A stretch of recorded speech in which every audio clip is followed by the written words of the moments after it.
in comparison to the beast modes of the previous Beast Wars Megatrons, they don't stand up at all. There is absolutely no comparison between them and this. It seems that the designers have just tried to go all out for the end of the Beast Wars line and create the ultimate Megatron. They sort of did do something similar with Optimus Primal when they made Optimal Optimus. It's not that great a toy, actually, Optimal Optimus. I don't think, anyway. I don't think it bears any comparison to this. The reason being that they've tried to do the whole Transmetal thing. They've given him loads of fairly obsolete and unconvincing half-vehicle modes that are just not very good.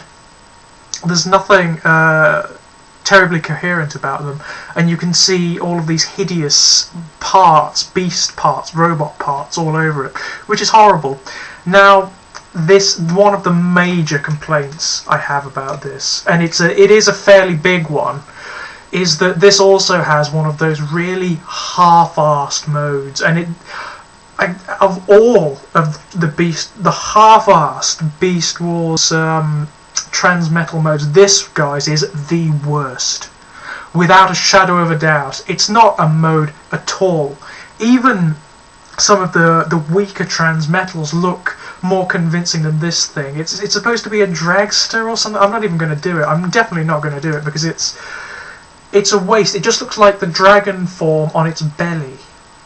That's basically it. It's ridiculous, and I just wish the designers had not bothered, to be quite frank. But considering that it doesn't cause any particular problem for either of the other modes, it's not that much of a concern. I just don't use it. I don't acknowledge it. Right then, on to the transformation. And before I do it, I really got to make note of how this guy transforms, because the design is incredible. Usually when they over-complexify Transformers, it doesn't work. It really doesn't work. They become too flimsy, the transformation is unsatisfying, and just way too complicated to get any fun out of. This guy balances it perfectly. It is a complicated transformation. It is, I'd say, the most complicated in the whole Beast Wars line, and one of the most complicated, full stop, outside of the Masterpiece Transformers. But it's so ingenious, because the whole thing comes apart. Every inch of it dislocates from the other, and then is rearranged in the alternate form. It's amazing when you first do it.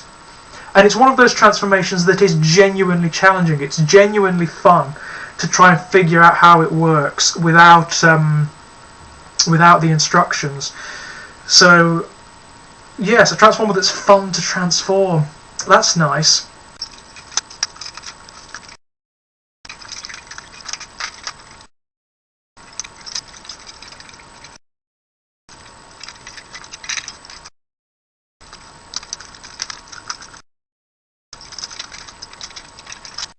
And there we have it.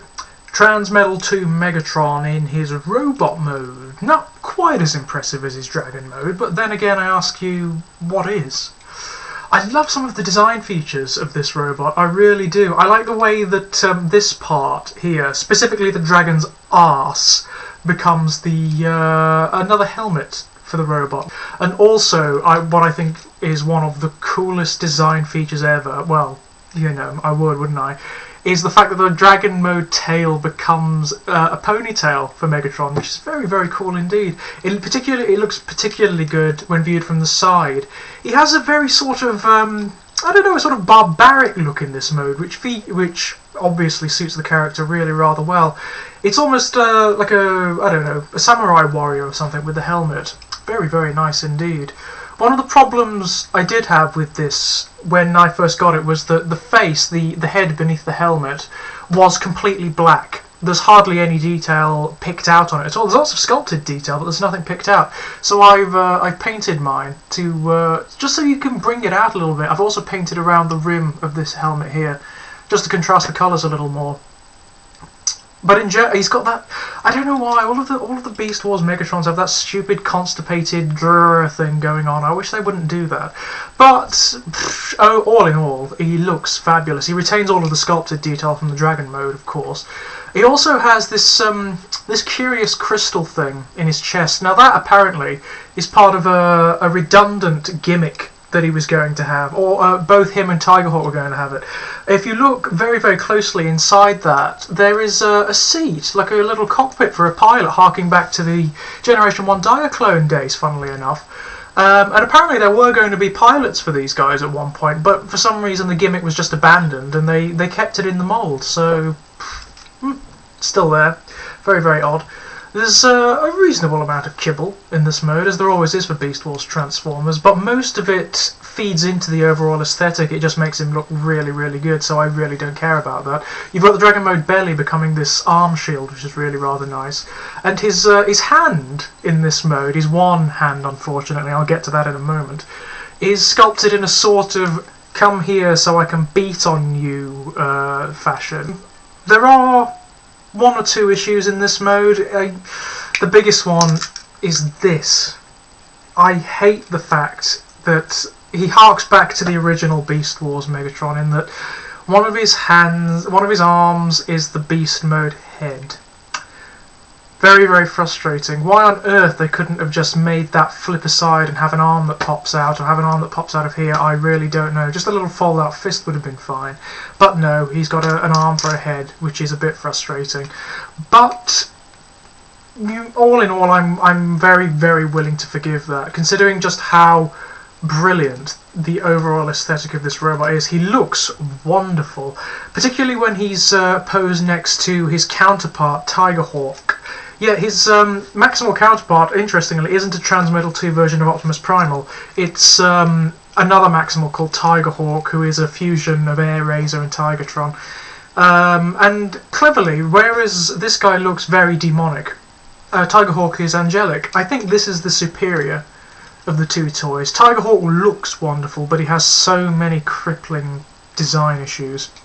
In terms of posability, this guy is, just like his Dragon Mode, monstrously posable. The arms will move in pretty much any way you see fit. This arm in particular, because it's fashioned completely out of ball joints, will move absolutely anywhere you want. The legs are completely articulated. The head, it's restricted because of the helmet, but it will move reasonably well. There's no particular problem there. All of the gimmicks also carry over from the Dragon Mode. I mean, the bloody missile launcher in its mouth will still fire. His wings will still deploy, thanks to a very small switch in his back, which is a little difficult to get to because of the ponytail, but at least they maintained it. I mean, they didn't really have to, but they did. They maintained the gimmick, which is wonderful. It does have a very stupid thing, really. It has a missile launcher in its head.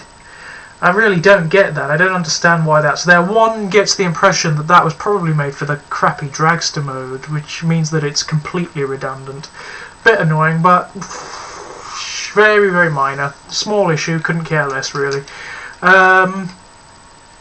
Yes, this toy is an example of absolutely everything that makes Beast Wars such a unique and interesting toy line. It seems that what the designers did for the last wave of Beast Wars, they poured everything they had into trying to make the ultimate Megatron, in the forms of Tigerhawk and Megatron, two toys that really were going to try and blow everything else out of the water.